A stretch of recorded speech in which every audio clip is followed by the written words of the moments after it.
This is the first installment of a series called Declaring God's Eternal Glory. Chapter 1, A Place, Part 1. From the time the Hebrews settled into the Promised Land, God had intended there would always be a place where we can live under His laws. The Promised Land, as it turned out, is not the only place where we can so live.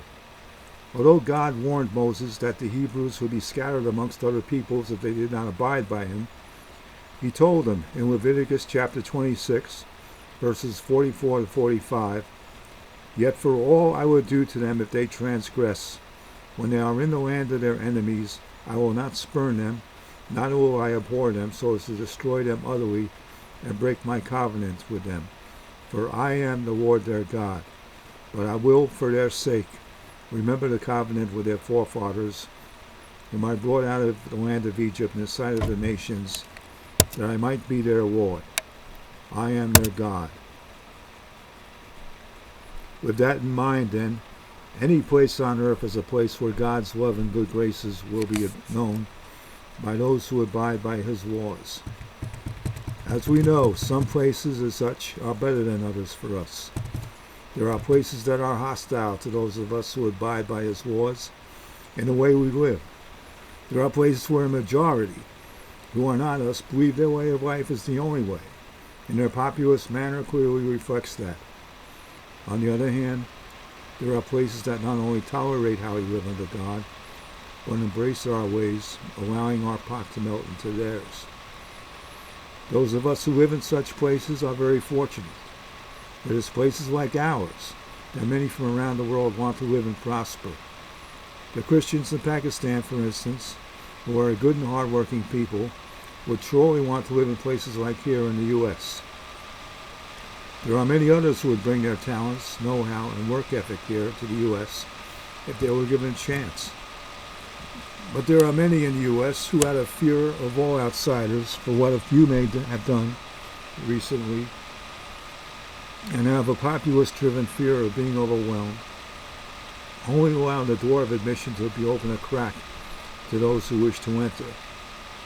But God, in Leviticus chapter 19, verse 34, says, "You shall treat the stranger who sojourns with you as a native among you, and you shall love him as yourself, for you are strangers in the land of Egypt. I am the Lord your God." 1 John chapter 4, verse 18 says, "There is no fear in love, but perfect love casts out fear.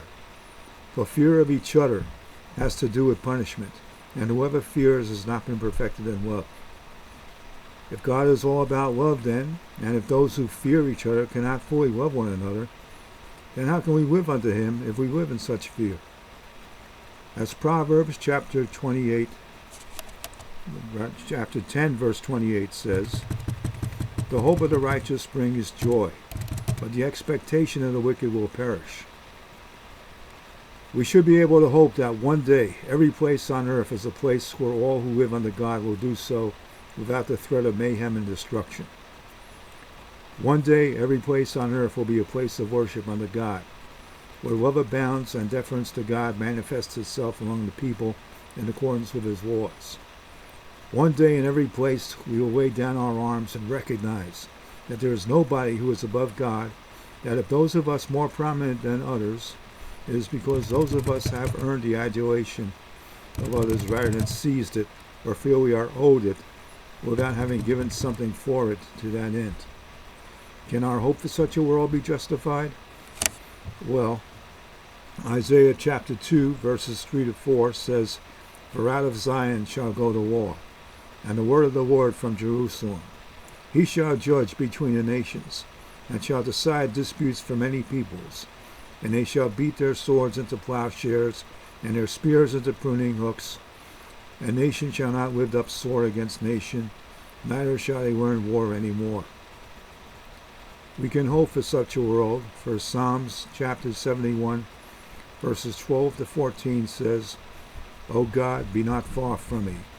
I will hope continually, and will praise you yet more and more." Amen.